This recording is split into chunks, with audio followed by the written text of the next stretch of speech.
220페이지 주택임대차보호법의 적용범위입니다. 주택임대차보호법은 주거용 건물의 임대차에 적용되는 법입니다. 근데 여기서 주거용이다라고 하는 말은 주거라고 하는 말은 지하침식의 용도로 사용되는, 여기서 먹고 자고 밥해 먹고 하는 일상적인 용도로 사용되는 것을 주거다라고 부른단 말입니다. 근데 주거냐 아니냐라고 하는 것은 공부상의 기준으로 판단하지 않고 실제 용도에 따라 판단합니다. 자, 그 말이 무슨 얘기예요? 읽어보세요. 공부상의 표시로 판단되는 것이 아니라 실제 용도에 따라 판단한다고요? 지금 여기가 근린주택입니다. 근린주택인데, 자, 여기서 1층은 여기서 상가입니다. 근린상가입니다. 공부상으로는 상가야. 공부상으로는 상가인데 여기다가 방을 꾸며놓고 여기서 주거 용도로 사용하겠단 말입니다. 그럼 어떻습니까? 공부상으로는 상가지. 실제 용도는 뭐고요? 실제 용도는 뭐고? 주거죠. 그럼 얘는 뭐예요? 얘는 여기서 살고 있는 사람, 얘는 뭐라고요? 주택 임차인이다 이 말입니다. 공부상의 기준으로 판단되는 것이 아니라 실제 용도에 따라 판단한다고요. 자, 이런 얘기도 한번 해볼까요? 보세요.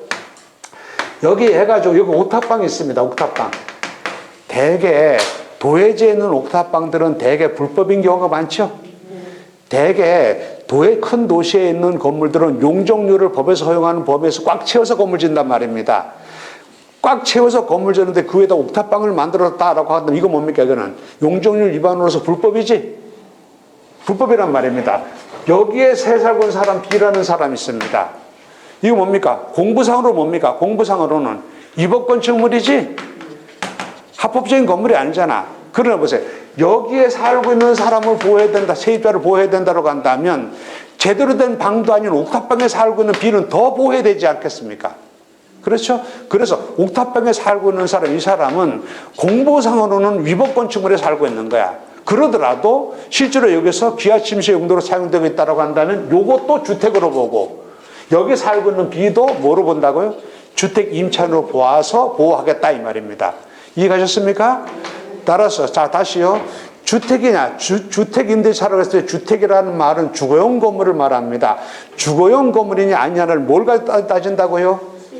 공부상의 표시가 따지는 것이 아니라 실제 용도에 따라서 판단한다라는 얘기입니다. 겸용 건물이라는 것이 있습니다. 주거용과 상가 그 밖의 용도로 겸용으로 사용되고 있는 것인데, 이거는 나중에 상가 건물 임대차에서 다시 얘기하도록 하겠습니다. 이런 거예요. 간단하게 말씀드려보세요. 여기 주택가에 이렇게 여기서 구멍가게가 있습니다. 그럼 여기는 가게고요. 구멍가게고. 자, 여기는 구멍가게 여기서 해가지고 밥도 해먹고 영감 할머니 이거 잠도 자고 합니다. 요 부분은 주거 공간이고 요 부분은 상가 부분이죠. 주거하고 상가하고 이렇게 겸용되고 있을 때 이거를 주거로 볼 건가 상가로 볼 것인가, 겸용으로 사용되고 있는 경우에 이걸 주거로 본다라고 하면 이거 전체 주택임대차보호법이 적용될 것이고, 상가로 본다면 이거 전체 상가건물 임대차법이 적용될 것이고, 이렇게 된다는 얘기입니다. 겸용건물에 대해서 나중에 자, 상가건물 임대차 쪽에서 겸용건물을 무엇으로 판단하는가 라는 것을 설명하도록 하겠습니다. 적용계약. 자, 임대차 계약입니다. 자, 임대차 채권적 전세, 아까 채권적 전세에도 주택임대차보호법이 적용됩니다. 채권적 전세가 뭡니까? 채권적 전세. 물건으로서 전세권이 되려면 전세권 설정 등기를 해야 되죠. 근데 우리는 보통 말은 전세라고 하면서 전세권 등기를 안 하잖아. 전세권 등기를 안 한 전세, 이걸 뭐라고 하는가? 채권적 전세라고 한다고요. 채권적 전세는 임대차의 특수한 형태입니다. 그래서 채권적 전세에 있어서 전세금은 임대차에 있어서 보증금으로 봅니다. 자, 그 다음에 보호의 대상은 당연히 자, 집 없는 서민입니다. 국민입니다. 따라서 법인은 보호 대상이 아닙니다. 크게 법에서 말하는 인이라고 하는 것은 인은 자연인이 있고 법인이 있습니다. 자연인, 요새 TV에 나오는 나는 자연인이다 이럴 때 그 자연인은 아니고 우리 피와 살을 갖고 있는 우리 사람, 이걸 자연인이라고 합니다. 근데 법인은 뭐냐면 사람은 아닌데 법에 의하여 사람처럼 다뤄지고 있는 것, 이것을 법인이다라고 합니다.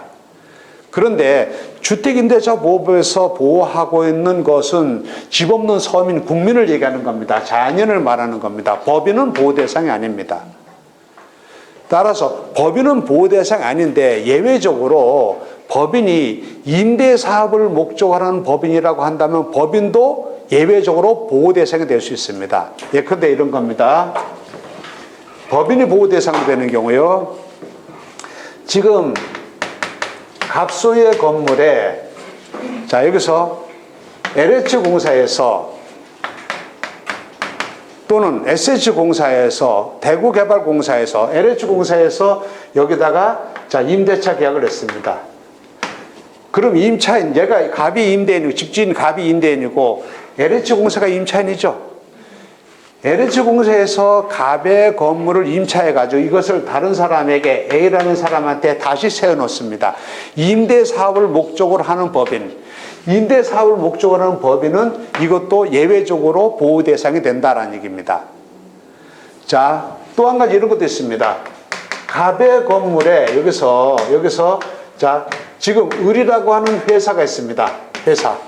회사가 있는데 이 회사에서 자기 직원들의 숙소를 마련하기 위하여 법인에서 이걸 세를 얻습니다. 그리고 세를 얻어가지고 여기서 자기 직원들의 여기서 숙소를 사용하게 합니다. 이러는 경우에는 이 법인도, 이 회사도, 이 공사도 이것도 자, 여기서 주택 임차인으로서 보호될 수 있다는 얘기입니다. 다음은 보세요.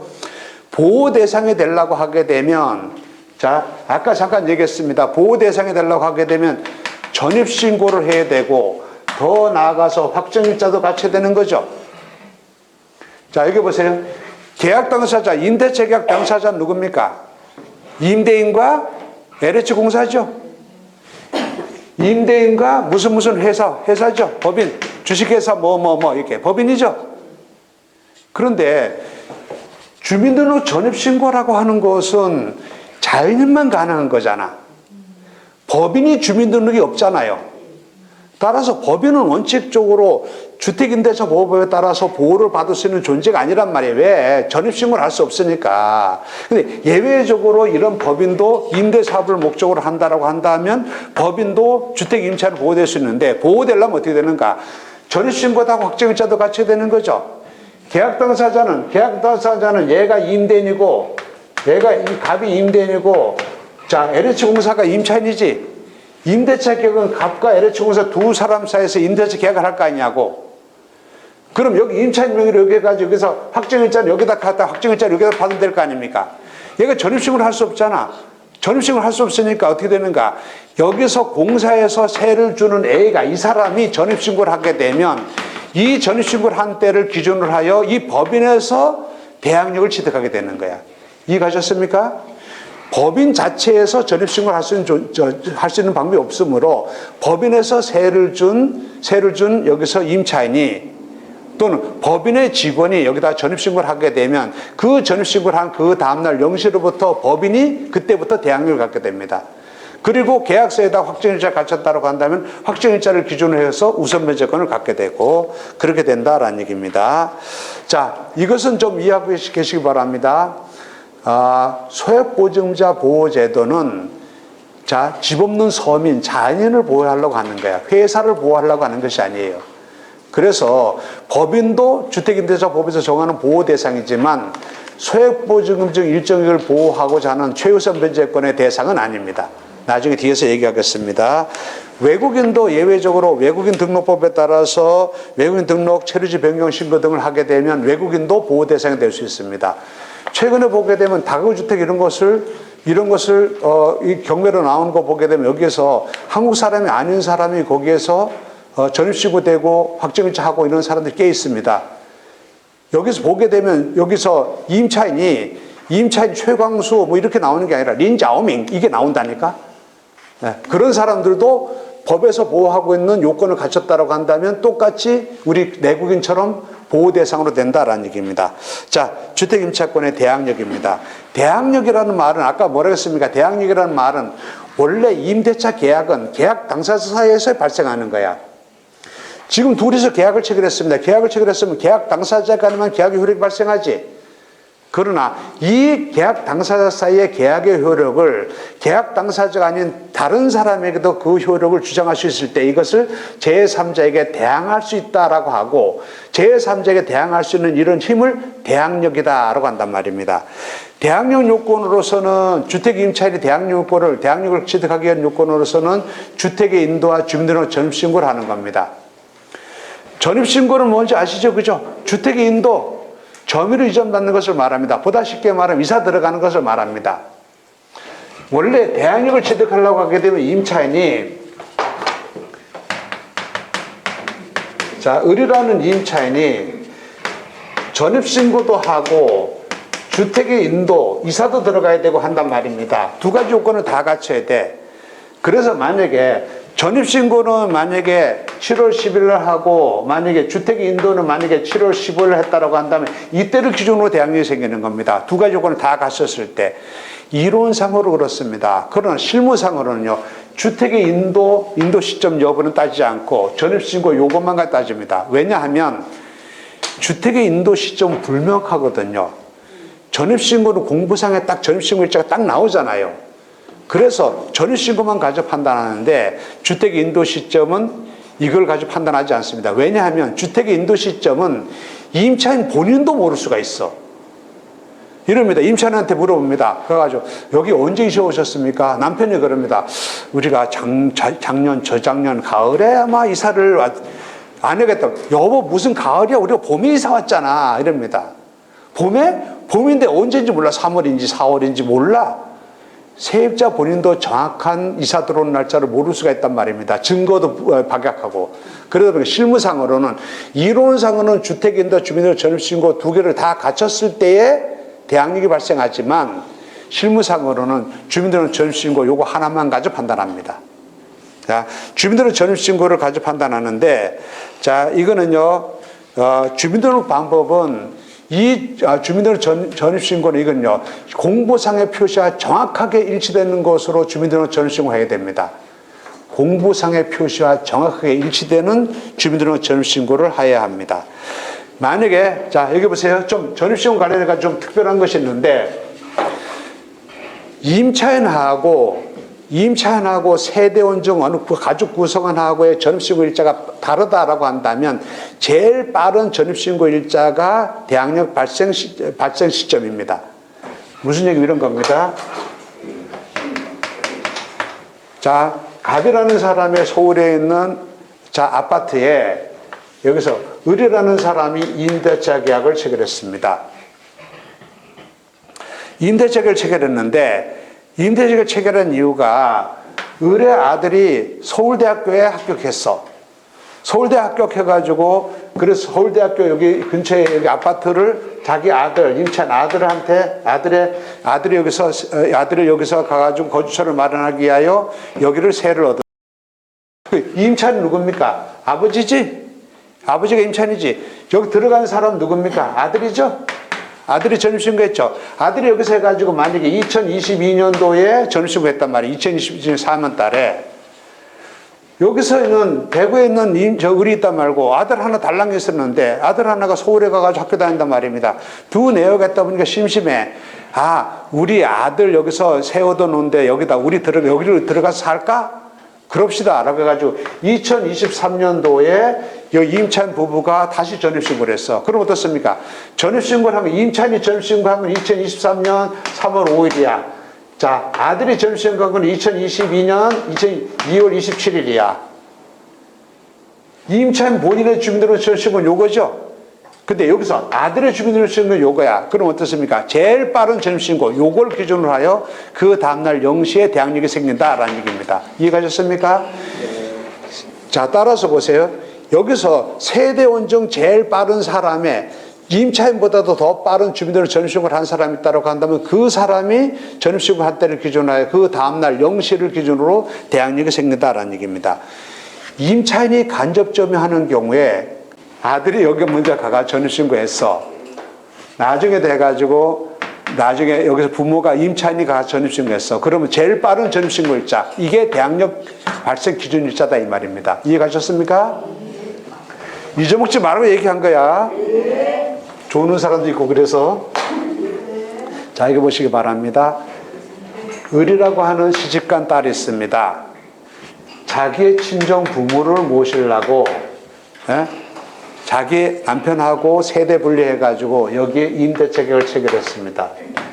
그리고 이 딸이 여기다가 전입신고를 했습니다. 그리고 자기 친정 부모를 자기 아파트 사는 그 근처에 아파트를 세워둬가지고 친정 부모가 살게 했습니다.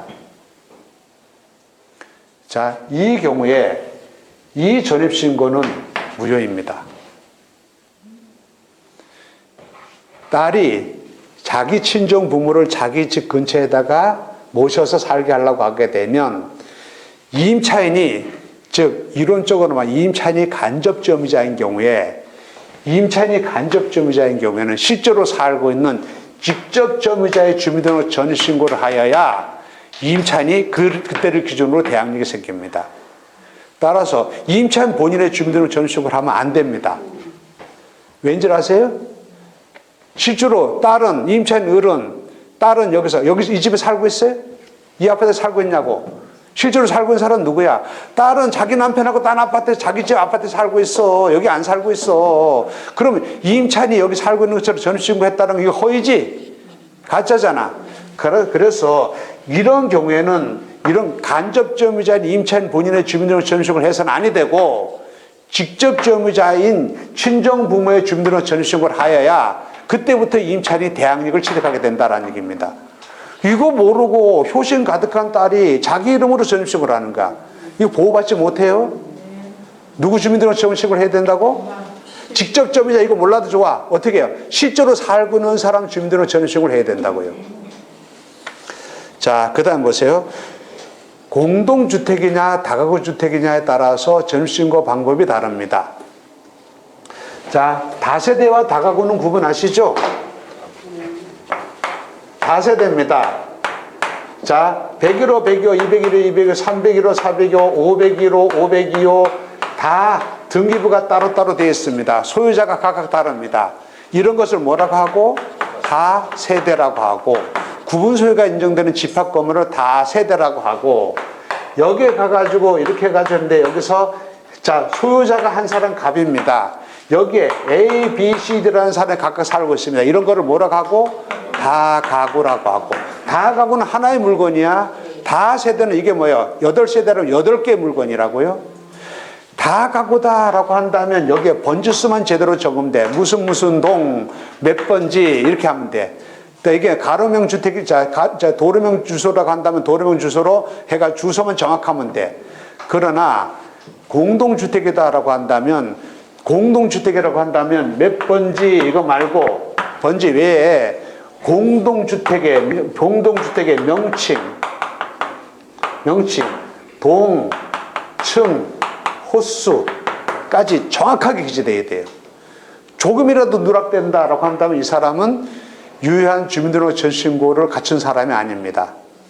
이게 만약에 이렇게 된단 말입니다. 야, 여기서 이게 특히 아파트 같은 경우에 명칭이다라고 한다면 이렇게 된단 말입니다. 자, 이 불편한 세상 201동 17층 1702호. 이거 정확하게 해야 됩니다. 조금이라도 다르면 안 됩니다. 누락되면 안 됩니다. 특히 주민등록이 이게 특히 잘못된 것이 뭐냐면요. 제일 잘못된 것이 뭐냐면은 현관문의 호수대로 표시되는 거예요. 현관문의 호수대로. 되게 여러 가지 부실한 주민등록 전시고 있는데 제일 많은 경우를 보게 되면 이런 거예요. 이게 지금 이게 주택이 다세대 주택이 이렇게 해가지고 이렇게 해서 경사면에 주어져 있습니다. 그러면 지금은 이렇게 지하를 잘 안 만들죠. 지하를 안 만들 뿐만 아니라 아예 1층 자체를 안 만들죠. 근데 오래된 주택 같은 경우, 다세대 주택 같은 경우는 연립주택 이런 경우 지하도 많이 만들었잖아요. 근데 이게 경사면에 이렇게 있다라고 한다면 이거는 지층인데 여기서 보게 되면 지층이 아닌 것처럼도 보여요. 그러다 보니까 이게 공부상으로는 이게 B01호, 이게 101호, 이게 201호, 이게 301호 이렇게 돼 있어요. 공부상으로는. 그런데 대문 앞에 표시는 어떻게 하고 있는가? 대문 앞에는 101호, 201호, 301호, 401호 이렇게 돼 있어. 대문의 표시는. 그럼 보세요. 요게 새 들어오는 사람, 요게 새 들어오는 사람은 공부상의 표시가 101호죠. 현금원의 표시는 뭐로 되어 있습니까? 201호지. 이 사람 주민등록 전입신고 어디다 해야 돼? 101호로 해야 돼? 201호로 해야 돼? 101호로 해야 돼. 현금원의 표시들이 201호로 하면 이 사람 여기다 주민등록 전입신고를 한 거야. 이런 보호받지 못해요. 그래서 공부상의 표시대로 반드시 공부상의 표시대로 해야 되고 형만 표시대로 하면 안 됩니다. 실제로 보게 되면 이런 것이 있어요. 보세요. 전에 경매로 나온 게 이게 401호, 이게 402호야. 이게 1번 물건, 여기 2번 물건이야. 자, 사건 번호 왜 물건 번호 있는 거 얘기했었죠? 1번 물건, 2번 물건. 근데 자, 401호, 402호인데 우리가 401호 요거 들어가려고 했었어요. 401호 들어가려고 했었는데 매각물건 면세에 뭐라고 나왔냐면 이렇게 나왔습니다. 여기는 대문의 표시는 자 공부상의 표시는 401호나 현금원의 표시는 402호로 표시되어 있고 실제로 이거 402호로 통용되고 있음 이 나온 거야. 공부상의 표시는 401호고 그 여기에 세 들어가는 세입자가 있다라고 한다면 이 사람은 어디다 전입신고를 해야 돼? 402호에 해야 돼? 401호에 해야 돼? 공부상의 표시는 401호야. 근데 현금원의 표시는 402호고 실제로 여기 있는 사람들이 402호로 통용되고 있어. 주민등록 전입신고를 401호로 해야 돼? 402호로 해야 돼? 401호로 해야 되지. 402호로 하면 어떻게 되는 거면 이 사람은요. 전입신고 자체를 잘못한 거잖아. 전입신고 자체를 잘못하면 아무런 보호도 못 받잖아요. 전입신고를 해야 대항력이 생기지. 전입신고를 한 사람이 더 나아서 확정일자까지 갖춘다라고 한다면 더 나아가서 우선변제권까지 갖게 되잖아. 그 말은 우선변제권은 대항력권을 갖춘 사람이 확정일자까지 갖췄을 때, 즉 전입신고를 한 사람이 확정일자를 갖췄을 때 얘기잖아요. 딱 전입신고를 잘못했다 그러면 어떻게 되는 겁니까? 대항력의 우선변제권이 아무런 보호를 못 받는 거지. 아시겠습니까? 따라서 보세요. 그럼 이거에 우리가 경우에 들어가려고 그래. 여기 세입자가 있어. 여기 세입자가 보호받는 게 좋아, 보호 못 받는 게 좋아? 우리 매수희망자 입장에서는 경매로 낙찰받으려고 그래. 여기 살고 있는 사람이 보호를 받는 게 좋아, 못 받는 게 좋아? 못 받는 게 좋아? 그렇게 벌써 강팍해졌어? 받는 게 좋아, 못 받는 게 좋아? 받는 게 좋지. 받아야지. 받아야 보증금 받아 나갈 거 아니냐고. 보증금 못 받으면 나가고 싶어도 못 나가잖아. 여기 있는 사람이, 여기 있는 세입자가 주민등록을 공부상의 표시로 402호로 제대로 표시했는지 대문의 표시로 잘못해가지고 402호로 표시했는지 확인해 봐야 될 거 아닙니까? 이해가셨어요? 그래서 402호로 표시 잘못했다고 한다면 어떻게 됩니까? 이 사람 보호가 전혀 안 되니까 보증 하나도 못 받고 나간다는 얘기지. 그럼 나는 명도의 난이도가 아주 높아지겠지. 그러면 심각한 경우는 어떻게 됐습니까? 이 물건 말고 다른 거 들어가자 이렇게 생각할 수 있겠지. 무슨 얘기인지 아시겠습니까? 네. 자, 여기서 세입자 입장에서는 공부상의 표시대로 전입신고를 해야 돼. 예? 낙찰자 입장에서는 여기 있는 세입자가 공부상의 표시대로 전입신고를 단디 제대로 했는지 안 했는지 확인해야 된다 이 말이에요. 왜? 제대로 안 했으면 그 사람이 보호받지 못하고 그 사람이 보호받지 못하면 낙찰자 내가 심각한 명도의 난이도에 곤란을 겪게 된다 이 말입니다. 자, 그 다음에 대항력의 내용과 봅니다. 대항력이다 라고 하는 말은 뭐예요?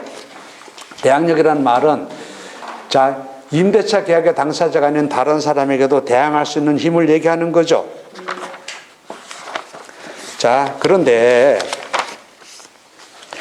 자, 여기서 대항력을 갖춰야 되는 시기는 아까도 얘기했다시피 대항력권을 갖췄다라고 하더라도 말소 기준 권리보다 먼저 갖춘 임차인을 대항력 있는 임차인이라고 한다 그랬었죠? 다시 그래야 됩니까? 여기 보세요. 갑소의 주택에 을이라는 근저당이 있어. B라는 임차인이 전입신고도 하고 확정일자도 갖췄어. 대항력권 갖췄죠? B는 대항력 있는 임차인이라고 부르지 않아요. 대항력 요건을 갖췄다라고 하더라도 경매로 매각되게 되면 근저당이 말소 기준으로 소멸하면 이 임차인의 대항력이 소멸된단 말입니다. 낙찰자에게 대항할 수 없어. 그래서 얘는 대항력 요건을 갖춘 임차인이지만 낙찰자에게 대항할 수 있는 임차인은 아니야. 따라서 대항할 수 있는 임차인이라고 하는 말은 낙찰자에게 대항할 수 있는 임차인이라는 얘기 무슨 얘기입니까? 말소 기준 권리보다 대항력을 먼저 갖춘 임차인을 대항력 있는 임차인이라고 부른단 말입니다. 대항요건을 갖춘 임차인과 대항력 경매 절차에서 대항력 있는 임차인은 구분하시라는 얘기입니다. 자, 그 다음에 보세요. 여기서 대항력 있는 임차인이 때로는 토지와 건물에 있어서의 그 말소 기준 권리인 저당권 등보다 전입신고를 먼저 해야 된다는 얘기죠. 그런데 때로는 이렇게 될 수도 있습니다. 토지에 있어서의 최선순위 저당권하고 건물에 있어서의 저당권하고 날짜 각각 달라지게 되는 경우가 있습니다. 예를 들어서 자, 여기 보세요. 여기는 건물 등기부입니다. 토지 등기부입니다. 토지 등기부의 저당권 설정 일자는 여기입니다. 건물 등기부의 저당권 일자는 여기입니다.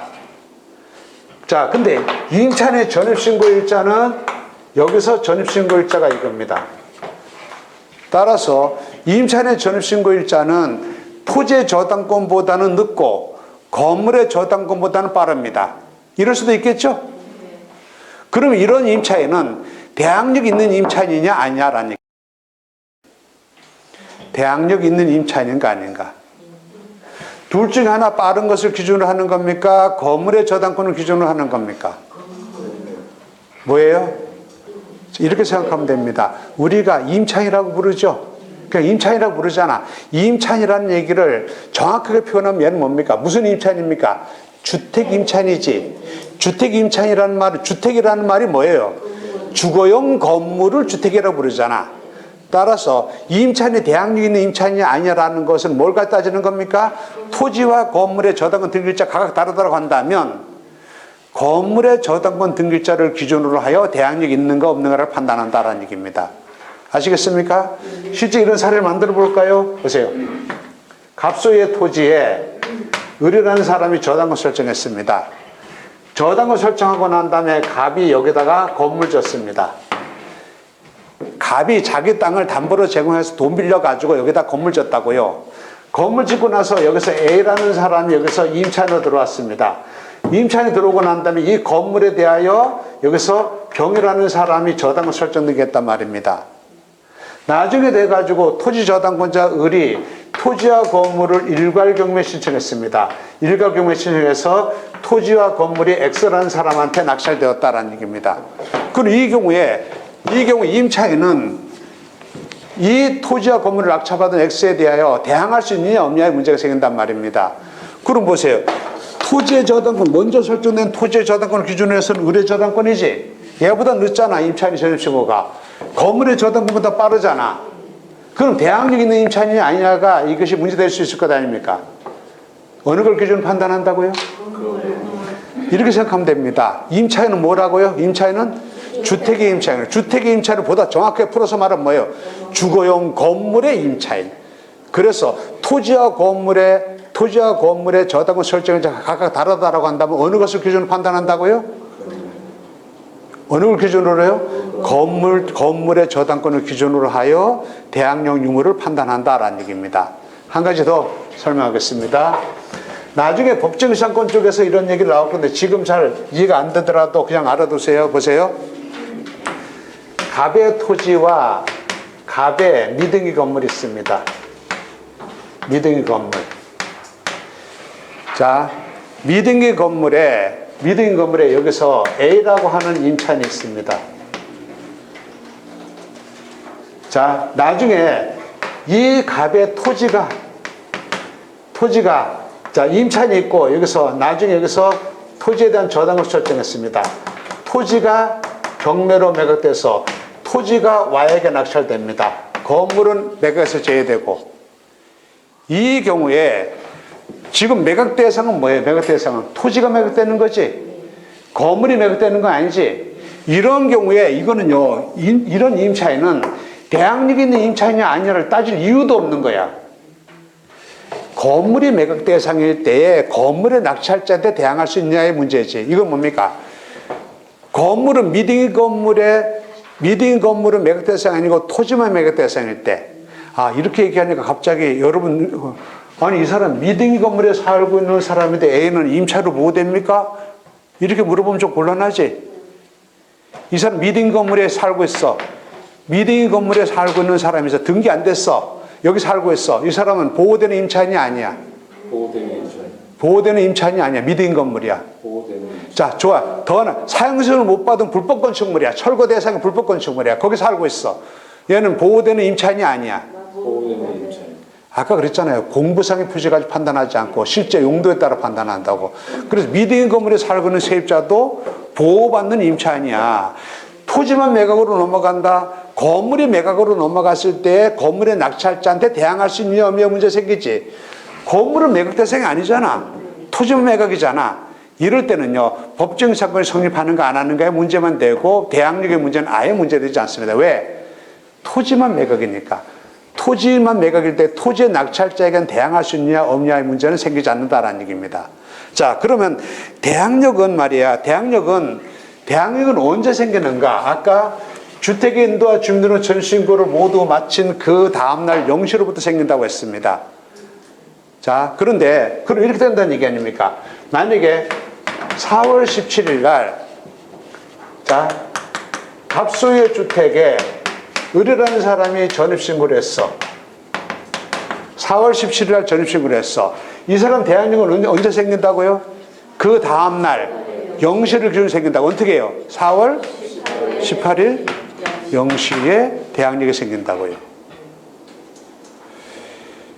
아, 이거 목소리 또 높아질까 두려우니까 깔아앉히고 얘기하겠습니다. 임대차 3법이니 뭐니 뭐 요새 뭐 전세 사기 피해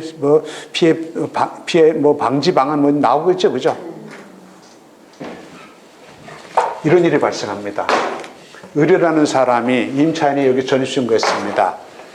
5억짜리 주택에 을이라는 사람이 3억 가지고 여기 전입신고했습니다. 이 사람 전입신고 아침에 동사무소 주민센터 문 열자마자 09시에 문 열자마자 전입신고했습니다. 그날, 자, 4월 17일 그날 오후 등기소 문 닫기 직전에, 자, 여기서 3억 해가지고 병이라는 사람이 저당권 등기했습니다. 얘는, 자, 17시에 저당권 등기했습니다. 그럼 저당권은 등기부에 딱 올라가는, 기재되는 순간에 저당권 효력이 발생하지. 이건 언제 효력이 발생하는 거야? 시간상으로 어느 게 빠른데? 이게 빠른데. 이래 되는 거죠. 얘가 5억짜리 주택이야. 임차인으로부터 5억 받아서 3억 받았어, 보증금으로. 또 전에부터 내가 돈 빌려 쓰겠다고 이미 약속해놓은 거 있어. 예? 그래, 여기서 3억 빌려가지고 했어. 그럼 내가 이게 이미 6억 받았지? 예? 이거 먹고 튀었어. 먹고 튀어가지고 이게 나중에 경매로 나왔어. 경매로 나와가지고 이게 만약에 3억 5천에 낙찰된다 그러면 어떻게 되는 겁니까? 얘 대항력 있는 임차인이 아니야. 대항력 있는 사람이 없는, 대항력 있는 임차인이 없는 임차인이야. 대항력 없는 임차인이지. 얘가 세 들어갈 때는 아무것도 없었어. 저당권이 뭐가 아무것도 없었어. 근데 대항력 없는 임차인이야. 대항력 없는 임차인이고 얘가 선순위야. 얘가 선수가 어떻습니까? 3억 5천에서 얘가 3억 받아가 얘가 5천 받아가야 되는 거지. 그럼 좋습니다. 세입자 입장에서는 아침 일찍 전입신고를 하거나 밤늦게 동사무소 문 닫기 직전에 가 전입신고하거나 효력이 똑같지. 그러면 자, 세입자 입장에서는 아침 일찍 가가지고 전입신고하는 게 좋아? 에? 주민센터 문 닫기 직전에 가 전입신고하는 게 좋아? 똑같잖아. 똑같은데 아침 일찍 했다 하더라도 그날 오후에 저당권 설정되게 하게 되면 후순위 밀리잖아. 늦게 하는 게 좋겠죠. 늦게 할 때 어떻게 늦게 하는 게 좋겠습니까? 내가 전입신고 할 때, 전입신고 하러 갔을 때에 가가지고 전입신고 하기 전에 얼른 등기부 열람부 보는 거야. 에? 저녁 늦게 동사무소 문 닫기 직전에 가가지고 등기부 열람해 봤는데 저당권 등기 또 돼 있어. 그거 어떻습니까? 전입신고 문제가 아니지? 당장 요놈 쫓아가지고 뭐가 자꾸 내 돈 내놔 이렇게 해야 되겠지? 그죠? 또 여기 전입신고 하려고 저녁 늦게 전입신고 하려고 딱 했는데 등기부를 딱 봤더니 등기부에 사건 처리 중 이런 멘트가 떴어요. 사건 처리 중 이 말은 무슨 얘기입니까? 어느 누군가 등기를 신청해서 등기 기록에 올리고 있는 중이다 이 말이거든요. 그리고 사건 처리 중 멘트 뜨면 어떻습니까? 얼른 쫓아가가지고 얘 머리 여기 목에 잡아야 될 거 아니냐고. 보세요. 시간상으로 인천이 점심을 먼저 했는데도 불구하고 시간상으로 늦은 저당권 등기가 우선하잖아요. 실제로 이런 일 때문에 세입자가 제대로 보호받지 못하는 사회가 현실적으로 많이 발생해, 많이. 이거 왜 이렇게 되고 있냐 이 말이에요, 이게. 예? 법에서 뭐라고 했습니까? 주택임대법에서 대항력 언제 생긴다고 주택인도 주민들 전입신고를 한 그 다음날 0시부터 생긴다고 했단 말이야. 굳이 0시부터 한다고 할 필요가 있냐 이 말이야. 옛날에는 주택임대법이 만들어진 1980년대 초에는 그럴 필요가 있었단 말입니다. 등기소는 관할 등기소라는 제도가 있죠. 전국적으로 등기소가 많지 않잖아. 동사무소는요 수만 개지. 동사무소는. 그러니까 원칙적인 공시 방법인 등기를 예외적인 공시 방법인 주민등록 전입신고보다 우선시키겠다라는 취지가 그거란 말입니다. 그러나 지금 어떻습니까? 주민등록 전산화 다 돼 있지? 등기도 전산화 다 돼 있지? 모두 전산화 다 돼 있잖아. 전산화가 다 된 어느 시점에서 굳이 다음날 0시부터 효력이 생긴다 할 필요가 없잖아요. 등기 전산화하고 주민등록 전산화로 묶어가지고 주민등록 전입신고가 먼저 됐으면 전입신고가 우선하고 임차인이 우선하고 등기가 먼저 되면 등기가 우선하고 이렇게 하면 될 거 아니냐고. 왜 다음날 0시부터 하냐고. 이거 옛날에 지금 몇 년도에 40년도 더 된 그 법을 아직도 안 바꾸고 있냐 이 말이야. 기존에는 제도 바꾸면 될 거 아니냐고. 0시부터가 아니라 주민등록 전입신고를 하면 그때부터 바로 대항력이 생긴다고 하면 될 거 아니냐고. 이 임대차 얘기하다 보게 되면 열받아가지고 목 쉰다고 했는데 내가